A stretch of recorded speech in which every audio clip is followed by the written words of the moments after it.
Today, to kick off our discussion and our debate, we have a very unique individual, someone I've known for a few years now, had the privilege of hearing speak, interviewing her, someone I turn to for advice on these subjects.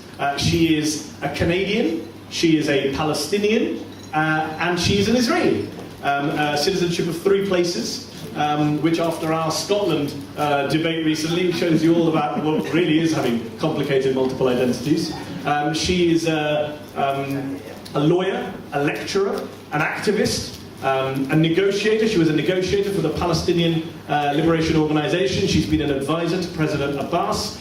She's a commentator, a writer. She's a graduate of Harvard, has taught at various North American universities, and she's our keynote speaker today. Ladies and gentlemen, put your hands together for Diana Bugle.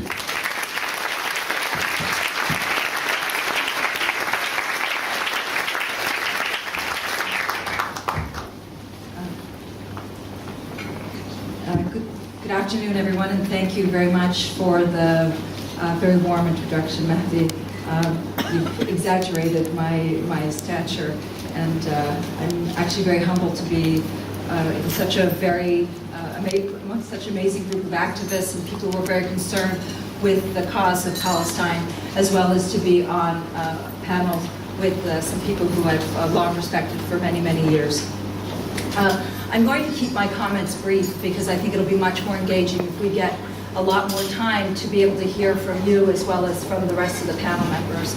And I was asked to speak about the issue of whether the occupation is a barrier to peace and whether it's a barrier to the two-state solution.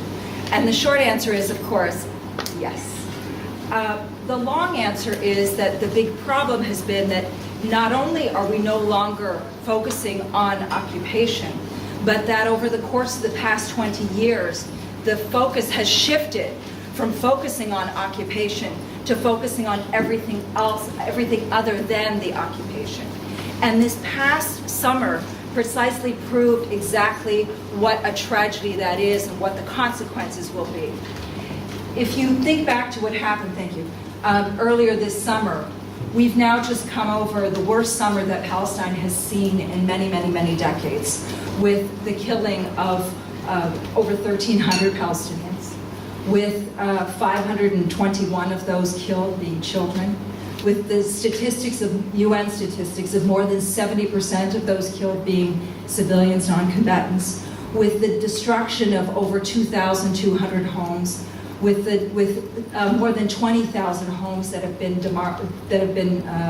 destroyed in part, with over 133 schools demolished, with 88 mosques and 2 churches that were hit in the attack on Gaza.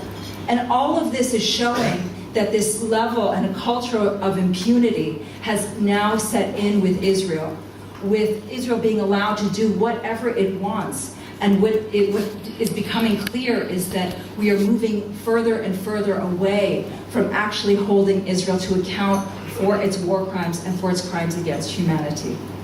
And this has been happening systematically over the course of the past 21 years with the rise of something that was called the peace process. Instead of people focusing on the issue of occupation, the denial of freedom, the war crimes that Israel is committing, instead we no longer focus on occupation. Instead you hear this big mantra of speaking about the peace process and the need to have a peace process. And let me just be very clear in saying that this peace process has been a complete and utter failure for Palestinians because of the fact that it has shifted attention away from occupation and it has instead focused attention on a process. Over the course of the past 21 years, we've seen a tripling of the number of settlers who are now living illegally in the occupied Palestinian territories, from a little bit under 200,000 on the eve of the Oslo Accords to well over 600,000 now. We've seen a rise in home demolitions at a rate that was unprecedented before the period of the Oslo peace process. We've seen more Palestinians being arrested during this period than we have under any other period.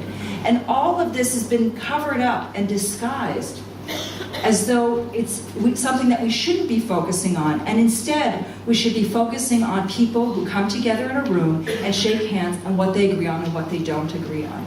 And this is why I think we now have to bring the focus back to the issue of occupation, and focus, instead of looking at this issue of peace process and handshaking and in a room and not in a room, did they meet, did they not meet, instead start focusing on the long-term impact of this military occupation, the long-term impact of the denial of freedom of more than 4 million Palestinians, the long-term impact of the denial of freedom of more than 6 million Palestinians who are living outside of the borders of Palestine, the long-term impact of the denial of freedom of people like me, 1.2 million Palestinians who are treated as second-class citizens within their own country. The time is now that we focus not just on the peace process, or not at all on the peace process, because the peace process has failed, but on holding Israel accountable and bringing Israel to account for its denial of freedom of Palestinians for all of these years. My big fear is that at the end of this attack on Gaza, and that at the end of this major land grab that we've seen happening, that it's simply going to be business as usual for Israel. And indeed, it looks as though it is.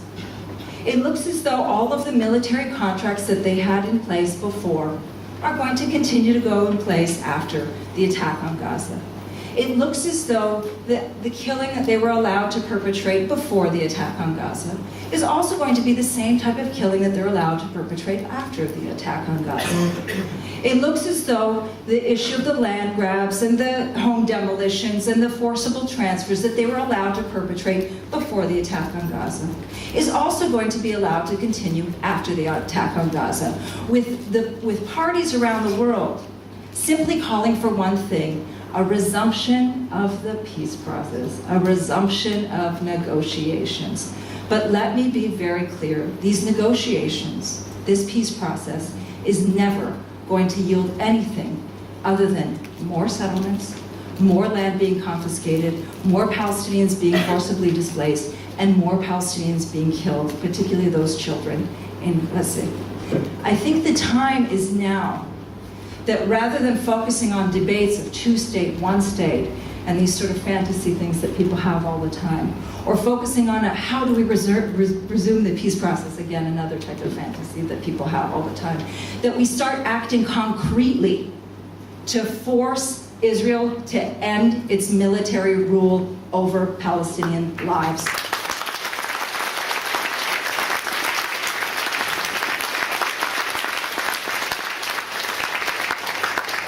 And what do I mean by concretely? It's time that we start pushing for a complete boycott of Israel. It's time that we start pushing for Israel's complete isolation, not just from little things here and there, but its complete isolation until it begins to abide by international law. It's time that we start pushing for arms embargoes, and you know what I'm talking about when I say an arms embargo, folks, on Israel, because it has used its weapons in violation of international law. It's time that we start pushing for a complete boycott of Israeli goods in European markets, including here, and not just about settlements, folks. All right? It's time that we start pushing and holding Israel to account for its actions. I think that after the summer of 2014, we can no longer sit idly by and begin debating about whether it will hurt Israel's feelings if we simply boycott Israeli settlement goods, or whether it's going to further us away from the peace process if we don't impose some type of sanctions on Israel. The time is now, because Palestinians are at this point now where we no longer trust or have faith in the international system. When you see that the international system, which was supposed to protect the most vulnerable segments of society, namely refugees, is no longer being used to actually protect refugees, but you cannot even get the Security Council to meet, to come together to protect the most vulnerable elements of society, in other words, refugees, then it shows you just how silly the system has become and how easily manipulated it has become. I personally believe that power rests in this room, not just among Labour Party folks, but among people all around the world. And the time is now for us to move forward and to begin to hold Israel to account. If we don't, I'm afraid we're going to be back here in another year or 2 years' time talking about the very same issue. Thank you.